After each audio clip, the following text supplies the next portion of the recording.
Here we are again. In our last excerpt, we got to the Holy of Holies. We got to the curtain. And behind that was the Holy of Holies that God said he would appear in the cloud and the mercy seat and the lid of the ark on the Day of Atonement. Leviticus 10:16 through 9. Remember, God set days. One day a year.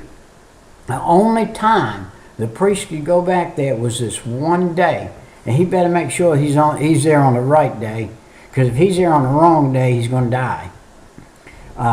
It was here that the high priest made intercession on that day, sharing another year of forgiveness for himself and the people. Hebrews 9:11, 11:24, and 4:14 through 16. Now the outer court, even though the way is open to the child of God to appear in his presence, Hebrews 4:16, the sad truth is that many spend most of their time in the outer court. Now remember, in that picture at the front of Leviticus there was an outer court. And that outer court is outside of the tabernacle, and this is where the average person mauled around and spent a lot of time, out in the outer court. You see the outer court right here.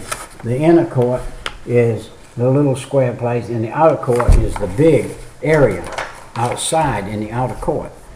The only person could go in there once a year was one priest.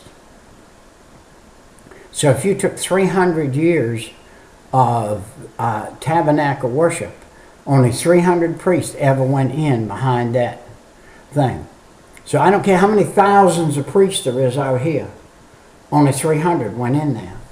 And if one went in there and he wasn't right with God, he got killed, and they dragged him out. They had a rope on there, and they had a pomegranate and a bell tied on around his rope so they could hear him in there. They didn't hear it anymore. They started pulling, and they pulled the guy out. So this was a human aspect here. And then we had the door was the only way into the tabernacle, and there was only one way in to the tabernacle. Now, the priest, though, couldn't walk through that curtain. That curtain was solid. He had to crawl underneath that curtain to get in there. Can you imagine a man, a priest, crawling under there, knowing that it's like being bit by a serpent? He was going to die dead if he wasn't right with God. I guarantee you that man spent some time the week beforehand. He spent some time getting right. He turned his television off and said, I ain't looking at nothing on here anymore. It's too dangerous for me to look at. It's too dangerous for my family. It's too dangerous for anybody to look at this. There's nothing on there but what the devil's feeding out of there. And we don't want that. We want what God's got. So we're going to have to close that door and open the door to what God would have. The bronze altar, sacrifice we're offering here. The first thing that took place upon entering the tabernacle with a blood sacrifice before they could approach God, with their sin must be dealt with. See, I was just talking about that television. Now, before their sin could be dealt with, they had to make an offering. Before our sin can be dealt with, we must make an offering. We may say, God, we sinned. God, I sinned. God, I sinned yesterday. And name the sin. If God shows it to you, name it.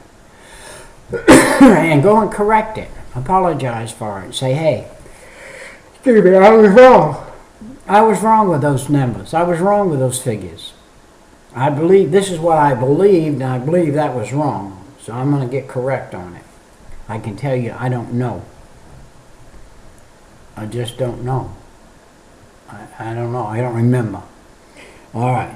The first thing that took place upon entering in the tabernacle was that blood sacrifice before you could approach God. And sin must be dealt with. And the altar corresponds with Calvary. Hebrews 9:22 and 28, among others. So, as we're moving on here, we're seeing what took the place of the Old Testament labor, Listen, this was where the basin where the priest washed before entering into the tent of the tabernacle. What do we use for a laver today? We use apologetic words. We use apology. We say, God, I have sinned. Make me perfect this moment and show me before I sin again where that sin is, and help me to be delivered from it. This is like people today that take on dope and then they can't get away from it. It draws them. Sin draws like dope. And it will draw you into a place to where you don't have good communion with God. God will never cast you out because of your sin, but he will cut you off. And the reason for spiritual deadness in our churches today is many members are not cleansed, they haven't confessed, they haven't repented, and so therefore they're cut off. Oh, they still belong to the group, but they're cut off the group. They can't come in because they're cut off.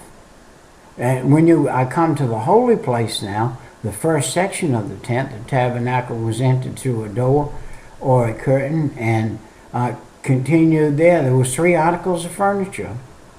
On the left side, on the south side, was the golden candlestick, the symbolic thing of Christ, and that. And then the altar of incense, that was a type of Christ there. The altar of incense and prayer of the saints. Wow. Prayer of the saints. Who is that? That's those who are in. Those who are in the realm. In other words, a lost person could come in there and pray. He could, but his prayer would not be heard. He's got to be a saint before his prayer can be heard. And then the veil, that curtain made heavy, and spread over in front of the holy place. Only the high priest could go behind it, and only once a year on the Day of Atonement. And I covered all that a few minutes ago, but it's worth looking at again, because that window of one day, wow. One day God's going to come to you, and he's going to say to you, you need to ask me to forgive you of your sin, come into your heart and save your soul. That was at 2 o'clock in the morning, November 5th, 1972. God came to me and told me, he said, your number's up. You get right today or I'm not speaking to you again. So God took a hold of me, and he took me and he made me what he wanted me to be, a righteous creature. I was an unrighteous creature who could not face a righteous God. I couldn't walk into that light because I was too dark.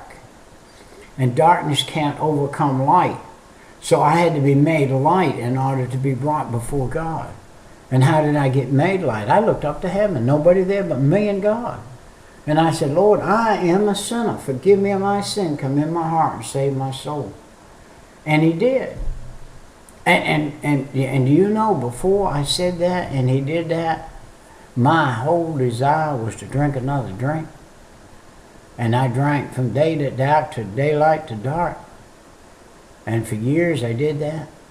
And do you know, I swore worse than any parrots. All the parrots put together in the world could swear. I swore that bad. Do you know that second that God came into my heart, I never ever one time desired to take another drink. I never desired to say another cuss word, and haven't.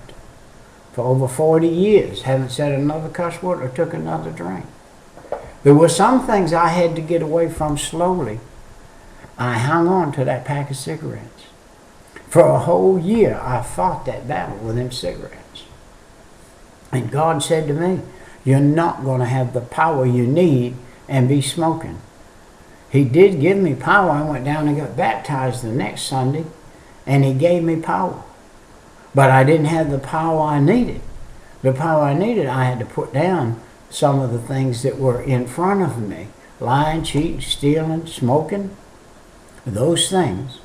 God delivered me from those big prevalent things right off the bat. But those other things I had to work on. And as I worked on, God delivered me. Now I'm in a place today Well, I still have to pray about it. I still have to make sure that I follow him correctly. See